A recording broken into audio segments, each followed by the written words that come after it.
चीन को जैसे देखो और जिस नज़रिए से देखो, हर तरफ से चीन खुद के लिए सोचता है और भारत की स्थिति इस मामले में थोड़ी कम है। पर चीन की लड़ाई भारत से नहीं बल्कि चीन की लड़ाई तो अमेरिका से है। विश्व स्तर पर अगर देखा जाए तो कुछ सालों में भारत की अपेक्षा चीन में काफ़ी ग्रोथ देखने को मिली।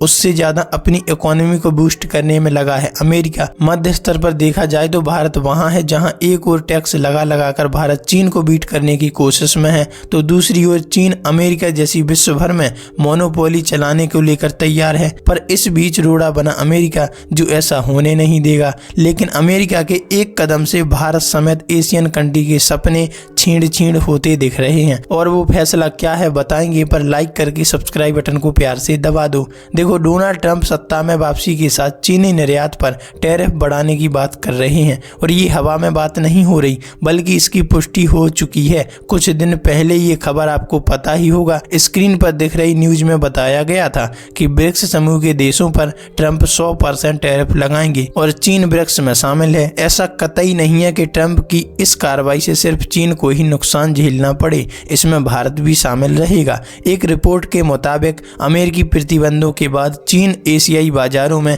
आक्रामक तरीके से अपना निर्यात बढ़ा सकता है। इससे भारतीय निर्यातकों को रीजनल और ग्लोबल मार्केट में चीन के साथ प्रतिस्पर्धा में दिक्कतों का सामना करना पड़ेगा। इसका सीधा असर भारतीय निर्यात पर होगा और इससे ग्लोबल ट्रेड पर भी जोखिम बना हुआ है। रिपोर्ट में कहा गया कि ज्यादा टैरिफ और चीनी अर्थव्यवस्था में मंदी की वजह से भारत समेत दुनिया के दूसरे देशों में चीनी निर्यात बढ़ने की आशंका है। इससे आने वाले समय में किसी भी देश की इकोनॉमी में डाउनफॉल देखने को मिल सकता है। वहीं ट्रंप का कहना है कि भारत उन देशों में शामिल है जो अमेरिका के सामानों पर सबसे ज्यादा टैरिफ लगाता है। भारत के मुताबिक वह चाहता है कि जिस तरह हम इंडिया में टैक्स पर टैक्स लगाते जा रहे हैं उससे हमारी जीडीपी में ग्रोथ देखने को मिलेगी। कुछ नहीं होने वाला, अंतर्राष्ट्रीय स्तर पर ये टैक्स जोखिम का काम भी कर सकता है। वहीं सिर्फ भारत ही नहीं ट्रंप की धमकियों का सामना कर रहा बल्कि चीन, मैक्सिको, कनाडा भी इस लिस्ट में शामिल हैं। भारत समेत उन देशों के पास दो ही विकल्प हैं जो ब्रिक्स में शामिल हैं,